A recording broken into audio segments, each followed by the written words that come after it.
She fired me on a Tuesday morning, divorced me by lunch. By dinner, I owned her company. Nobody in that building knew who I really was. Not the board, not the executives who laughed at me in meetings, not even my own wife. For 6 years, I played the quiet husband, the one who fixed the printer, the one who got introduced as, "And this is David," at company parties, like an afterthought. But here's what nobody expected. The company she thought she built from nothing, I inherited controlling shares in the holding company that owned it. 3 years before we even got married. I never told her. I never told anyone. I just watched, and waited, and stayed quiet. Right up until the morning she stood in front of security, and told them to escort me out of a building I secretly owned. That afternoon, I picked up the phone and called my assistant, a woman nobody in that company even knew worked for me. I gave her 4 words that would end 9 careers before the sun went down. Fire every one of them. My name is David Holloway, and 6 years ago, I fell in love with a woman named Vanessa Cole at a leadership conference in Chicago, back when she was a mid-level operations director with sharp instincts and an even sharper ambition. I was 31 then, quiet, unremarkable on paper, working a modest consulting job that paid the bills and nothing more. What Vanessa didn't know, what I chose never to tell her, was that 18 months before we met, my grandfather had passed away and left me majority control of Holloway Capital Holdings, a private equity firm so deliberately low profile that most people in our industry had never even heard the name. I never hid the money out of shame. I hid it because I watched what money did to people my whole life, how it changed the way they were looked at, how it changed the way they looked at themselves. My grandfather used to say, "Money makes people perform for you instead of being themselves around you." I wanted to be loved as David, not as an inheritance. So when Vanessa and I started dating, I let her believe I was exactly what I looked like, an ordinary guy with an ordinary job. Vanessa, meanwhile, was climbing fast. Within 2 years of us marrying, she was recruited to run operations at a mid-sized logistics and supply chain company called Faro Dynamics. What she never knew, what almost nobody at Faro Dynamics knew, was that Holloway Capital Holdings, my quiet family firm, had acquired a controlling interest in Faro's parent company. 11 months before she even applied for the job. I hadn't engineered it. I found out from a routine quarterly report from my own portfolio manager, read it over coffee one Saturday morning, and said absolutely nothing. I told myself it didn't matter. I told myself I would never need to use it.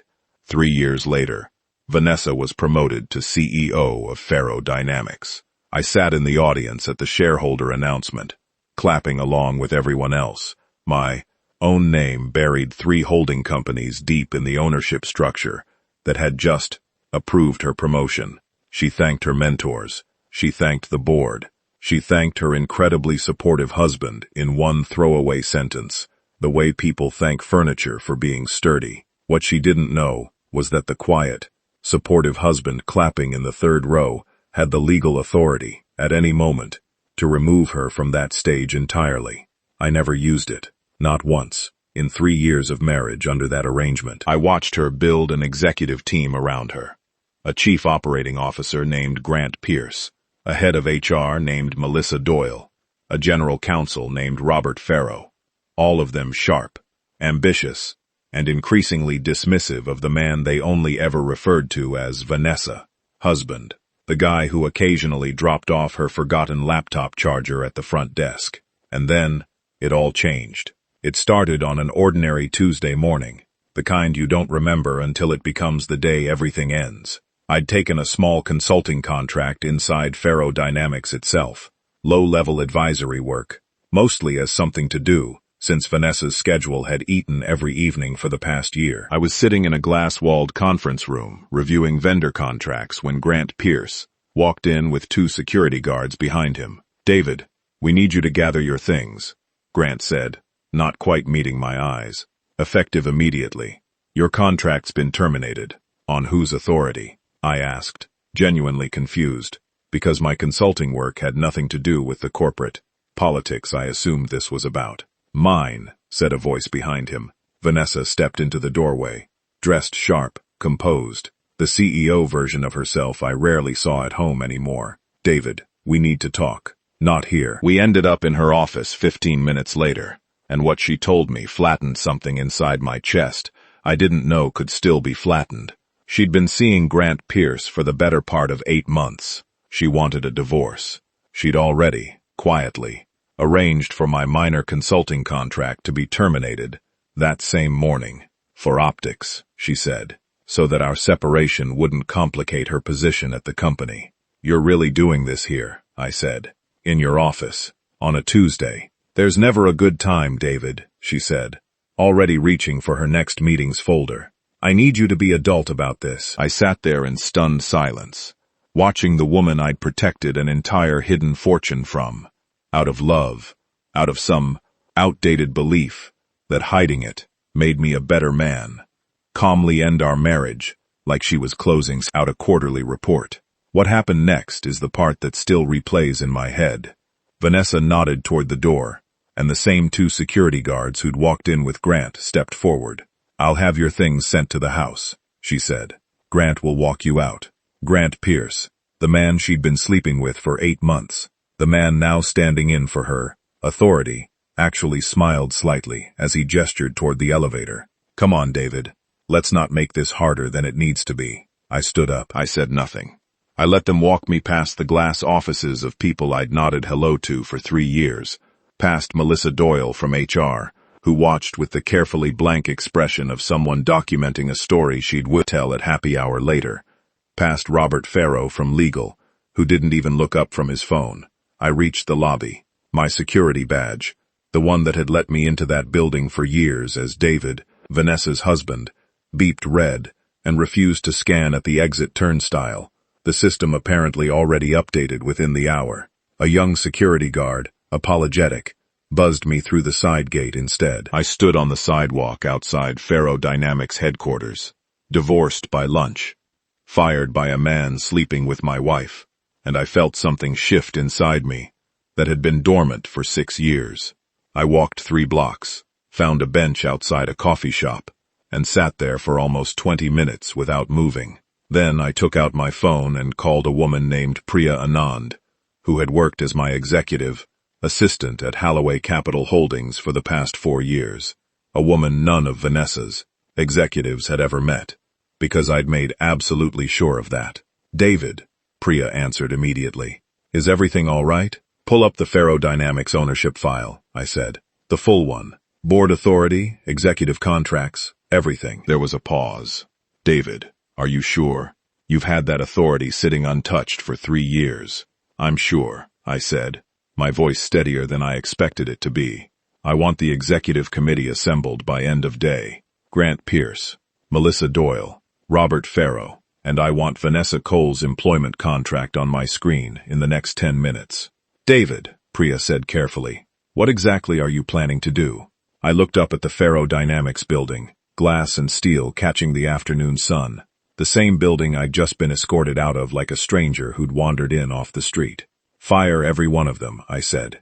The next 4 hours moved faster than I could have imagined. Priya pulled the full ownership documentation confirming, in writing, that Holloway Capital Holdings held 61% controlling interest in Faro Dynamics' parent company, acquired through my grandfather's original portfolio years before Vanessa had ever set foot in the building. Under the existing shareholder agreement, that gave me, quietly, legally, and entirely, within my rights, the authority to convene an emergency board session and remove executive leadership with immediate effect, no vote required, beyond my own controlling signature. By 4 o'clock, an emergency legal notice had been delivered to Faro Dynamics' General Counsel's office, informing Robert Farrow that his own position was the first to be formally terminated, effective immediately, for cause related to conflicts of interest in handling an executive, romantic relationship without proper disclosure. By 4:30,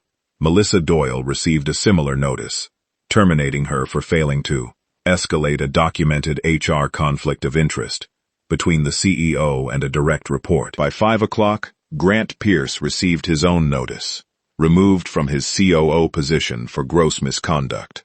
The affair with Vanessa now formally documented as grounds for termination under the company's own executive conduct policy, a policy Grant himself had helped draft 2 years earlier.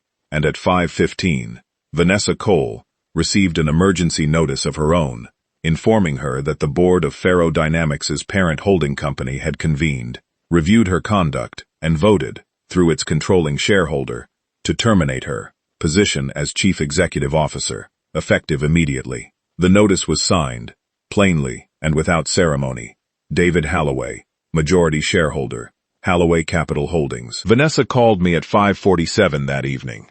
I let it ring twice before answering.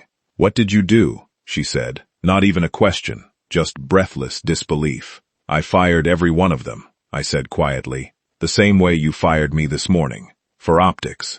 There was a long silence on the line, the kind that carries the sound of someone recalculating an entire version of their life in real time. "You own Faro Dynamics," she finally said. It wasn't a question either.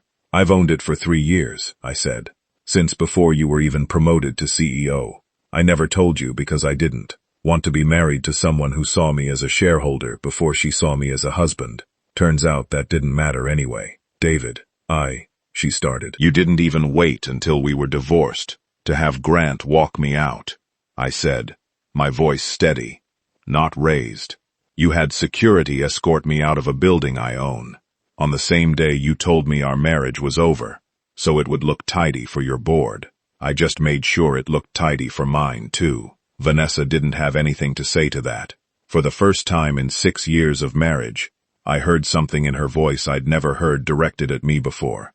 Not confidence, not composure, but something closer to fear. The fallout took weeks to fully settle. Robert Faro's termination triggered a wider review of his legal department, handling of internal conflicts, which uncovered 2 additional undisclosed relationships he'd helped cover up over the years. Melissa Doyle, once removed from HR, found her professional reputation significantly damaged once industry contacts learned why she'd actually been let go. Grant Pierce, stripped of his COO title, and the affair now a matter of formal record, found himself unable to secure another executive role at any company that bothered to check on references. Vanessa herself, removed as CEO, under a termination that specifically cited documented misconduct, discovered that a termination like that doesn't stay quiet in an industry as small as ours. Board seats she'd been quietly courting elsewhere suddenly went cold. Recruiters who'd called her twice a month stopped calling altogether. I didn't do any of it out of cruelty, and if you're expecting a story about revenge for its own sake, that's not quite what this became. I did it because I finally understood something my grandfather had tried to tell me years earlier, and I hadn't fully absorbed until that Tuesday afternoon. Hiding your worth to be loved for something smaller than yourself doesn't protect a relationship. It just delays the moment you find out whether the person ever actually loved the whole of you at protect. The meaning moment, for me, came about 2 months later, sitting in my own office, my real office, the one I'd avoided for years, in favor of pretending to be ordinary, looking out over a skyline I quietly owned a piece of, finally comfortable being exactly who I was, instead of who I'd Joe myself down to be for someone else's comfort. I never once regretted keeping my inheritance private during our marriage, but I regret, a little, waiting 6 years to find out what kind of person Vanessa really was, underneath the ambition. In the end, she didn't lose to me. She lost to the truth about how she'd chosen to treat someone she believed had nothing to offer her. After everything that happened that Tuesday, one thing has stuck with me longer than the divorce itself. You find out exactly who someone is the moment they believe you have no power over them at all.